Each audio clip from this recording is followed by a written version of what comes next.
조명가게는 골목길의 끝에 있는데요. 골목길에는 누가 있죠? 선혜가 살고 지웅이 돌아다닙니다.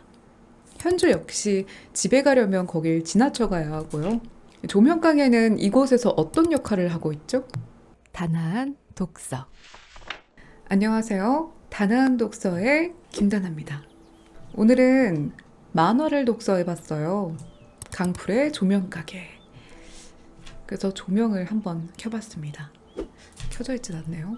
이제 곧 강풀의 만화 작품 조명가게가 드라마로 나오는데요. 이전에 화제가 되었던 무빙에 이어서 나오니까 관심이 주목되고 있습니다. 저도 강풀의 만화를 거의 다 봤던 것 같아요. 강풀 작품의 특징은 따뜻한 인간애, 그리고 그 안에 디테일한 포인트인데요. 이번에 해석할 조명가게 역시 그 특징이 잘 드러나는 것 같습니다. 먼저 작품을 읽기 전에 강풀 작가가 작품 관련해 이런 말을 했는데요. 스스로 지난 만화를 돌아보니 한 가지 일관된 주제가 있었는데 그것은 결국 사람이었다. 이야기의 중심은 늘 한 가지로 귀결되었다. 사람. 앞으로도 쭉 사람에 관한 만화를 그리겠다. 라고 했는데요. 그러니까 이 조명가게를 읽을 때 사람에 관한 만화라는 것을 알고 시작하면 좋을 것 같습니다. 사람은 어떻게 살아야 할까? 우리는 어떤 태도로 살아야 할까? 이 주제가 조명가게 곳곳에 녹아 있습니다. 다나한 독서. 여러분은 일상에서 이런 섬뜩한 순간을 겪은 적이 있을 겁니다. 어두운 밤, 비 내리는 밤, 뭔가 수상한 사람에 대한, 어딘가 수상쩍은 사람에 대한 공포, 그리고 그런 사람에 대한 이야기도 마찬가지고요. 사람이 아닌 사람, 귀신과 그에 대한 이야기도 마찬가지입니다.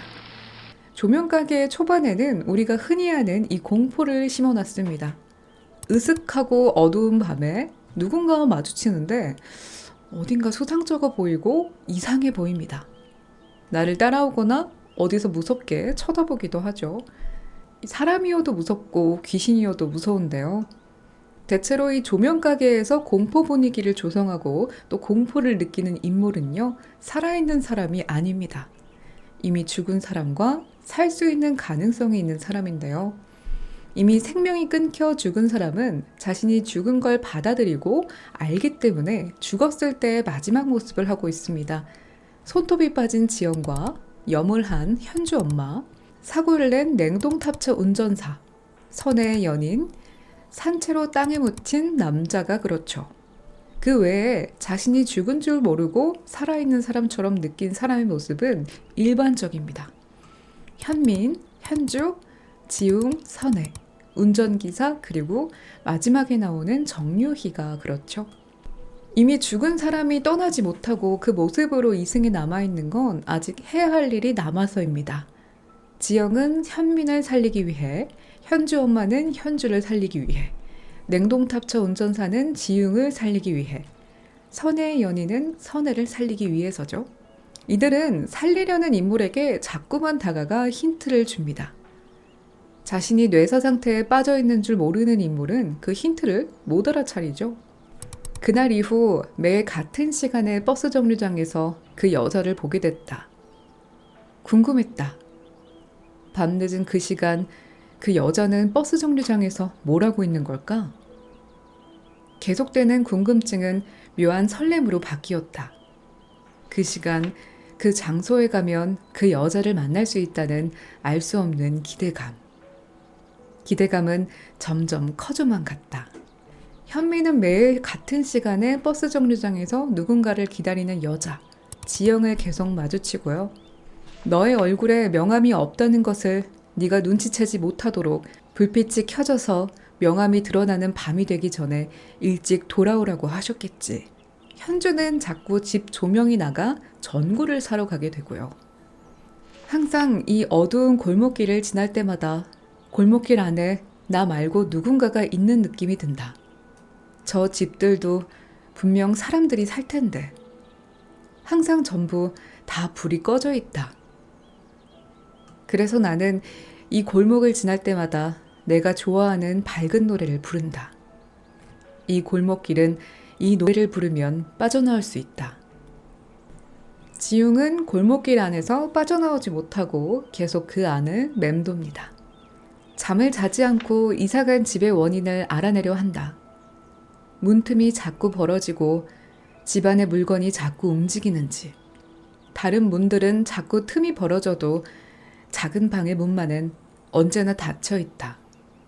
전구를 새로 갈아 끼워도 밤만 되면 전구가 나가고 원인을 알 수 없다. 근데 저 작은 방만은 밤만 되면 불이 켜진다. 선혜는 낯선 집에서 자꾸만 작은 방에 들어가도록 상황이 만들어지죠. 이들은 자신들이 뇌사 상태에 빠진 줄 모르고 살다가 점점 알게 됩니다. 그것은 지용 때문이죠. 이곳에 오면 기억을 잊게 되는 걸까 궁금했어요. 그래서 나는 이곳을 헤매고 다녔어요. 나와 같은 상황의 다른 사람들을 찾아다녔어요. 그래서 지영은 그들에게 알려줍니다. 그래도 난 이 골목길을 계속 걸어가야 해요. 골목길 때문이 아니야. 너야. 넌 정말 몰랐니? 왜 자꾸 날 쫓아다니는 거예요? 널 쫓은 게 아니야. 넌 지금 네가 사는 곳이 이상하지 않았니? 지웅과 현주에게 알려주고요. 지웅이 알게 돼서 선혜에게 전해서 선혜도 알게 되고요. 사랑하는 연인이었던 현민에게도 알려줍니다. 당신은 혹시 내 기억을 되살리려고 그러는 것인가요? 난 당신과 함께했던 사람이었군요. 그렇게 매일 기다렸어요. 그렇게 당신을 기다렸어요. 나를 알아봐주고 말을 걸어주기를 기다렸지만 당신은 나에게 말을 걸지 않았죠. 그렇게 오랜 시간이 지나고 긴 기다림 끝에 드디어 당신과 이야기할 수 있었어요. 이제야 알아봐주네요. 어서 빨리 당신의 의식이 돌아오기를. 그래서 그들은 자신이 뇌사 상태에 빠진 걸 알아차리고 조명가게를 찾아갑니다. 조명가게는 골목길의 끝에 있는데요. 골목길에는 누가 있죠? 선혜가 살고 지웅이 돌아다닙니다. 현주 역시 집에 가려면 거길 지나쳐 가야 하고요. 조명가게는 이곳에서 어떤 역할을 하고 있죠? 넌 언제든 나올 수 있었단다. 방향을 못 찾았을 뿐이야. 빛을 향해서 가면 되는 거야. 너의 빛을 찾으면 되는 거였어. 다 너의 의지야. 그거면 되는 거였어. 난 여기까지다. 나머지는 너의 의지다. 난 이제 간다. 너 혼자 가야 해. 냉동탑차 운전사가 지용에게 말하는 부분인데요. 살려고 하는 의지가 있으면 다시 살아날 수 있다는 뜻인데요. 완전히 죽지 않고 살 수 있는 가능성이 있는 사람이 살 의지를 갖고 힘을 내서 빛을 찾아가면 다시 살게 된다는 거죠. 중환자실의 간호사는 이렇게 말합니다. 의식이 돌아오지 않는 중환자. 의식이 돌아오기까지는 환자의 의지가 중요하다. 의학적으로 할 수 있는 일은 한계가 있다고들 한다. 이 중환자는 몇 번이나 생사의 고비를 넘겼다. 도저히 안 될 것 같았던 위독한 상황에서도 몇 번이나 죽음의 고비를 넘겼다. 어쩌면 가장 중요한 것은 환자의 살고자 하는 의지. 그래서 빛을 내는 전구가 있는 조명가게로 이미지와 공간을 보여주고 있고요. 이 전구에서 빛이 날 때는요, 생명을 나타내는 이미지가 연결됩니다. 그 조명가게에서 전구를 달라고 해서 받아서 가면 살아납니다. 그렇게 해서 중환자실에 있던 지웅이 깨서 복도를 걸어나가는데요. 골목길에서 불렀던 노래를 부르니 노래가 멈춘 곳에 출구가 있습니다. 탈출을 뜻하는 비상구가 있고 빛이 들어오는 세상 밖이 보이죠. 그리고 이미지는 강동 조명과 겹쳐집니다. 지용이 나온 곳을 보니 강동대학병원이라고 써 있어요.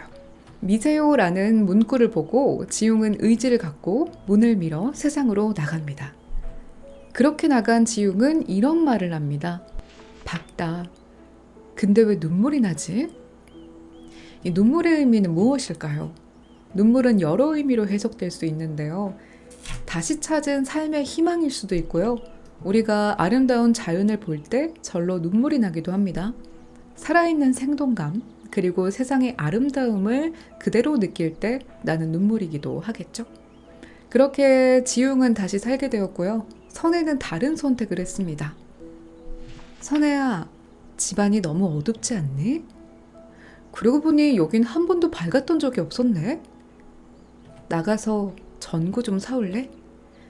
근데 언니, 어차피 밖에 못 나가. 문이 안 열려. 이 골목길 끝에 조명가게가 있어. 얼른 다녀와. 문은 항상 열려 있었어. 분명 문이 안 열려 있었는데? 어쩌면 너의 무의식이었는지도 모르지. 선혜의 연인은 선혜가 다시 살길 원해서 조명가게에 가게 만드는데요. 연인의 말에 조명가게에 간 선혜는 조명가게 밖에서 전구를 깨뜨렸습니다. 연인과 함께 있는 곳을 선택한 거죠. 날이 밝고 그 집으로 연상되는 곳에서 초록 식물이 2개 놓여집니다. 그 식물이 나란히 놓여 새 생명을 키우는데요. 둘은 그렇게 식물이 되어 환생했을 수도 있겠죠? 현주도 엄마의 간절한 마음을 담아 다시 살게 되고요. 마지막 현민도 연인인 지영의 의지로 다시 살게 되죠. 하지만 조명가게 주인은 현민에게 묻습니다. 전구 주세요. 본인의 의지인가요? 나 부탁이 있어요. 내 말 잘 들어요. 이유는 묻지 말아요. 무조건 네라고 대답해요. 무슨 말을 하던지 네라고 대답해요. 네. 주인은 현민이 의지가 없어 보이는데도 전구를 주었습니다. 나중에 지영을 만나 이렇게 말하는데요. 당신은 그 남자를 살리기 위해서 죽음을 받아들이지 못한 것이었나요? 그 남자는 잘 갔습니다. 당신은 죽지 않았습니까? 이제 그만 죽음을 받아들이세요. 그래야 이곳에서 살 수 있습니다. 그 남자는 당신이 시키는 대로만 한 것이었겠지요. 그런데도 나는 그 남자에게 전구를 줬습니다. 오히려 당신을 위해서였습니다. 당신은 그 남자가 돌아가기 전까진 자신의 죽음을 받아들이지 않을 테니까요. 지영의 마음을 알고 남자를 살려준 건데요. 여기서도 조명가게 주인에게 굉장한 인간애가 느껴집니다. 모두에게 다정하고 친절하면서 또 인간의 마음을 알아주죠. 죽음을 받아들일 수 있도록 돕고 또 마음을 읽어줘요. 이후 지영은 살아있는 현민의 근처를 맴도는데요. 아무도 없는 곳에 조명이 켜진 것을 보고 현민은 알아차립니다. 여기서의 조명은 센서등이 나오는데요. 이 센서등은 사람이 움직였을 때 움직임을 감지해서 켜지잖아요. 그 안에는 전구, 빛이 있고요. 살아있다는 거, 그리고 누군가가 있다는 것을 알려주는 장치로 이용됩니다. 지영은 왜 계속 현민의 곁을 맴돌았을까요? 현민은 가장 아픈 기억이었던 지영을 잊고자 했습니다. 벗어나고 싶다. 완전히 벗어나고 싶다. 다시 시작하고 싶다. 다 잊고 새 출발하고 싶다. 다시 출발하려면 아픈 과거를 잊어야 하는 게 아닐까? 그러려면 가장 아픈 기억을 버려야 한다. 언제까지나 정신병원에 다니며 이렇게 살 수 없다. 난 잊기로 한다. 가장 아픈 기억, 가장 아픈 그녀를 잊기로 했다. 현민은 지영을 왜 아픈 기억이라고 생각할까요? 둘의 시간은 엇갈렸습니다. 현민이 교통사고로 뇌사 상태에 빠졌을 때 부모님의 문자로 지영은 자살을 했는데요. 살아있다는 걸 알게 되고 목을 빼려고 귤을 손톱으로 뜯다가 손톱이 없어진 건데요. 여기서의 손톱은 지영이 살고자 했으나 그렇지 못한 안타까움으로 드러나는 이미지고요. 현민은 거의 다 죽어가는 상태였기 때문에 지영을 못 알아본 거였어요. 현민이 조명가게에 갔을 때 조명가게 주인은 이런 말을 합니다. 이렇게 될 때까지 한 번도 찾아오지 않았단 말이야? 어떻게 이런 사람이 아직도, 왜 아직도 이쪽으로 넘어오지 않았지? 어떻게 버텼던 거지? 거의 죽어가는 현민을 다시 꿰매주고 살려준 건 지영입니다. 우리의 추억이 있던 곳을 수없이 드나들며 알려줘도 한동안 날 기억 못했어요. 그의 기억을 되살리기 위해 온갖 노력을 한 후에야, 나중에야 겨우 나를 기억했어요. 그는 정말 날 사랑했을까요? 나는 죽어서도 그를 기억하는데 그는 왜?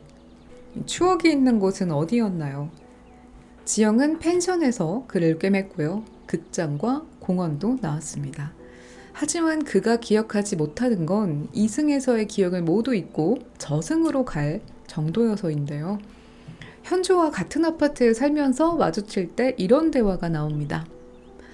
학생, 나 본 적 있었어? 아, 예. 저도 아저씨 처음 봐요. 그런가?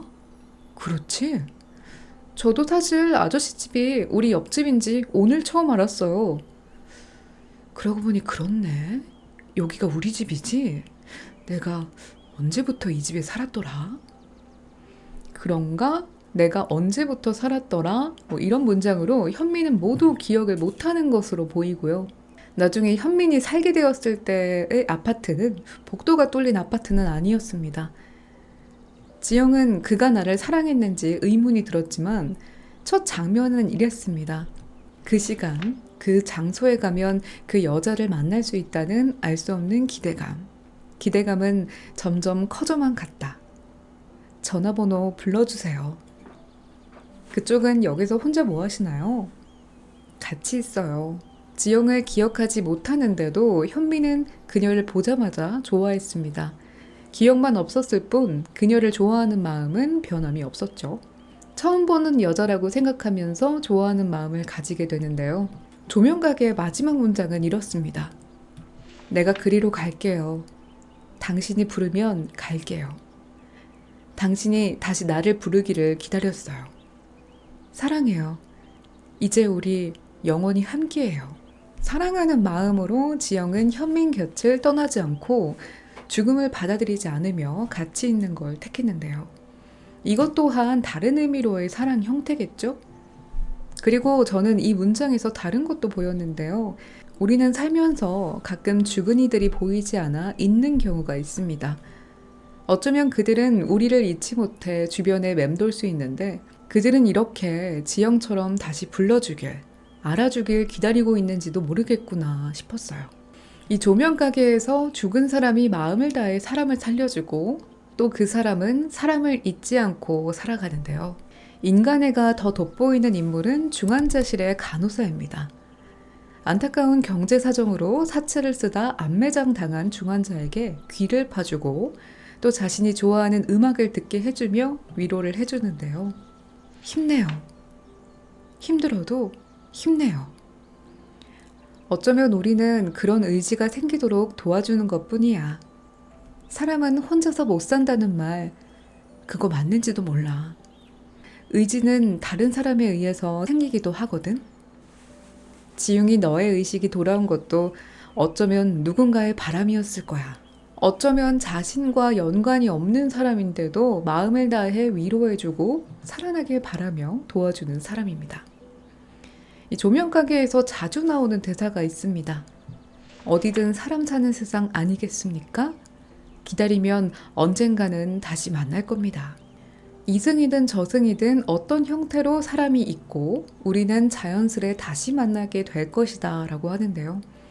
사람이 사는 세상이니 서로가 서로를 도우며 살자는 이야기가 조명가게에 내포되어 있는 것 같습니다.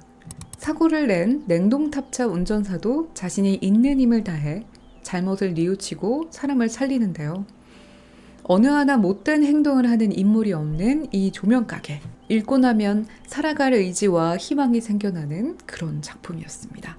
단아한 독서. 여러분은 이 조명가게 어떻게 보셨나요? 여러분들의 생각도 댓글로 남겨주시면 더 많고 풍부한 해석이 될 겁니다. 제가 이야기하면서 빠뜨린 부분도 있기는 해요. 현주와 같은 반에 있었던 학생, 그 이야기도 다루면 좋을 것 같은데 설명하는 이야기 흐름에 있어서 어쩌다 보니 넣지 못해가지고 얘기 못했지만 제가 못 본 부분들은 다른 분들이 더 봐서 채워주시면 좋을 것 같습니다. 드라마로 어떻게 나올지도 궁금하네요. 좋아요, 구독, 알림 설정 해주시고요. 그럼 저는 또 다음 영상으로 돌아오도록 하겠습니다.